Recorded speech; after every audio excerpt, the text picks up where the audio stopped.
छत्तीसगढ़ में कक्षा 5वीं के नौनिहालों को साधु संतों के बारे में पाठ पढ़ाकर उन्हें कपटी बताने का मामला अब सरकार के गले की फांस बन गया है। हिंदी, छत्तीसगढ़ी, संस्कृत विषय की किताब के पाठ 25 में पेज क्रमांक 129 और 130 में चमत्कार शीर्षक को लेकर धार्मिक और राजनीतिक बवाल खड़ा हो गया है। इसमें साधु की वेशभूषा में एक कपटी व्यक्ति बताते हुए पात्र परिचय दिया गया है। इसमें पठन पाठन के लिए भी निर्देश दिए गए हैं कि साधु के वेश में ठगों के बारे में कक्षा में चर्चा करें। देखिए रिपोर्ट।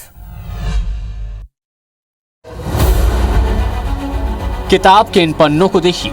ये किताब छत्तीसगढ़ में कक्षा 5वीं के नौनिहालों को पढ़ाई जा रही है। पाठ का नाम है चमत्कार। किताब के इस चैप्टर में साधु संतों को कपटी बताया जा रहा है। हिंदी, छत्तीसगढ़ी, संस्कृत विषय की किताब के पाठ 25 में पेज क्रमांक 129 और 130 में चमत्कार के चक्कर शीर्षक के लेखक जाकिर अली रजनीश है। इसमें साधु की वेशभूषा में एक कपटी व्यक्ति बताते हुए पात्र परिचय दिया गया है। SCERT रायपुर की ओर से निर्मित इस किताब को लेकर अब विरोध के स्वर तेज हो गए हैं। को पहले से ही उनको मानसिकता में कि भाई साधु संत कपटी होते हैं, ये अच्छी बात नहीं है। हमारी मांग यही है सरकार से कि इस पुस्तक को बैन किया जाए। अगर ठगी के खिलाफ हमारे बच्चों को सावधान करना इस पाठ्य पुस्तक पाठ का या पाठ्य पुस्तक का उद्देश्य है, तो फकीर के वेश में भी ठग आते हैं, पुलिस के वेश में भी ठग आते हैं, राजनेता के वेश में भी ठग आते हैं।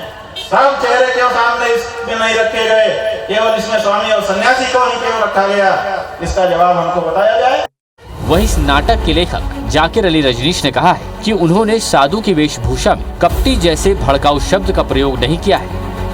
बच्चों को जागरूक करने के नजरिए से था। संभवतः इसी वजह से उसे शिक्षा विभाग ने अपने कक्षा 5 की पुस्तक में शामिल किया। किंतु मैं यह भी स्पष्ट करना चाहता हूं कि उस नाटक को कोर्स में शामिल किए जाने के पूर्व ना तो मुझसे कोई अनुमति ली गई और ना ही मुझे इसे बाद में भी सूचित किया गया। क्योंकि साधु संत पूजनीय होते हैं तो लोग ये कहते हैं कि ये बहुत अच्छे हैं, इनकी बात हम सुने।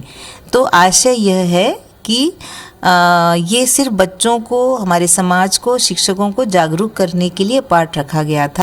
छत्तीसगढ़ में SCERT की कक्षा 5वीं के पाठ चमत्कार को लेकर बचे विवाद पर कांग्रेस और भाजपा नेता एक दूसरे पर आरोप लगा रहे हैं। पाठ्य पुस्तक निगम के अध्यक्ष शैलेश नितिन त्रिवेदी का कहना है कि पाठ्यक्रम का अनुमोदन भाजपा सरकार में हुआ था, तो वहीं पाठ्य पुस्तक निगम के पूर्व अध्यक्ष देवजी पटेल ने कांग्रेस पर पलटवार करते हुए कहा है कि 4 साल उनकी सरकार को हो गया है, अगर गलत था तो पहले क्यों आवाज नहीं उठाई। सांसद सुनील सोनी का कहना है कि कांग्रेस के नेताओं को हर मामले में राजनीति करने की आदत है। आज सरकार उनकी है, 4 साल बाद इस पर आपत्ति करना मतलब साफ है कि सरकार के नेता या शिक्षा विभाग में बैठे जिम्मेदार लोग अपना काम ठीक से नहीं कर रहे हैं। समिति का गठन 2005 में और इस किताब का अनुमोदन, इस पाठ का अनुमोदन 2010-11 में स्पष्ट है कि यह भाजपा सरकार के कार्यकाल में किया गया है।